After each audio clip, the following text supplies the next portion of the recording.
Coba deh, bayangin Ramadan tanpa ada pengumuman di TV atau pesan berantai di WhatsApp.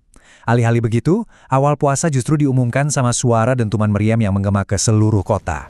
Nah, selamat datang di penelusuran kita tentang tradisi Ramadan yang ternyata beda banget di masa kolonial Belanda di Indonesia. Perdebatan soal bulan sabit.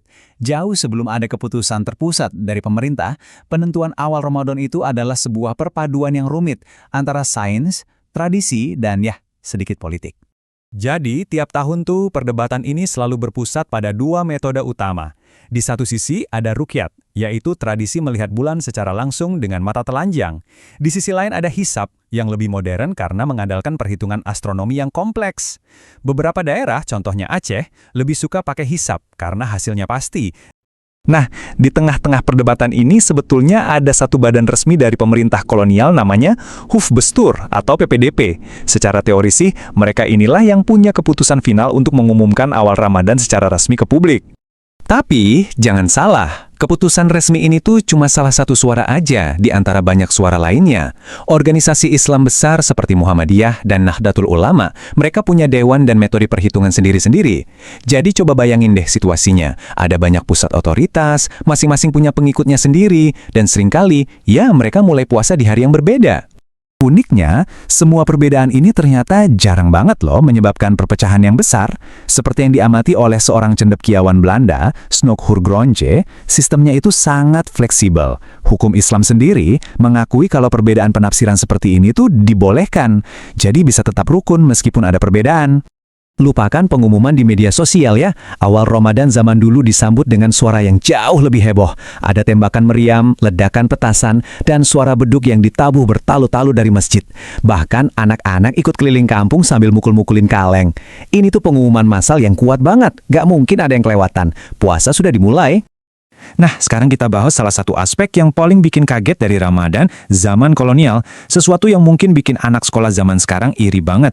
Libur sebulan penuh.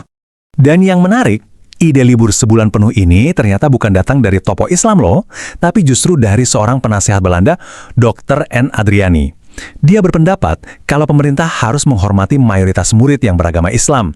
Dan hebatnya, pemerintah kolonial setuju. Dan ini bukan cuma buat 1-2 sekolah aja ya. Kebijakan ini tuh berlaku buat semua sekolah yang dikelola Belanda.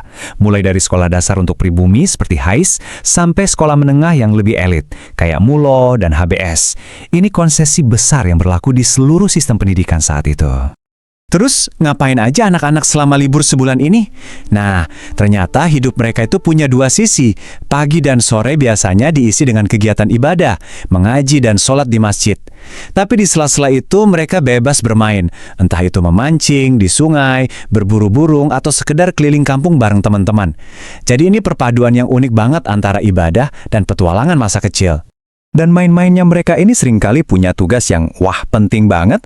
Jauh sebelum ada alarm HP, anak-anak inilah yang jadi jam waker buat seluruh desa. Mereka keliling sebelum subuh, bikin suara berisik pakai drum dan kaleng buat mastiin semua orang bangun untuk sahur. Mereka itu bagian vital dari mesin komunal Ramadan. Tapi, pas Ramadan udah mau selesai dan Idul Fitri tiba, disitulah sisi lain dari pemerintah kolonial mulai kelihatan. Di balik kemeriahan, ternyata ada pengawasan yang super ketat. Ya, disinilah kita lihat wajah lain dari pemerintah kolonial.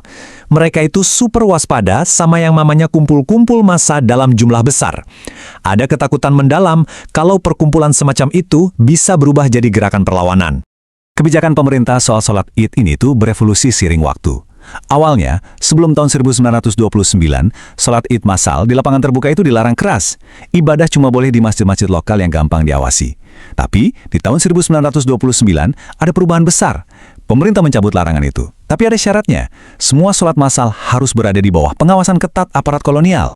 Dan pengawasannya ini bukan main-main loh. Pemerintah bahkan sampai menunjuk lokasi-lokasi yang sangat strategis dan simbolis di Batavia, seperti Koningsplein yang sekarang jadi Monas dan Waterloo Plain alias Lapangan Banteng sekarang.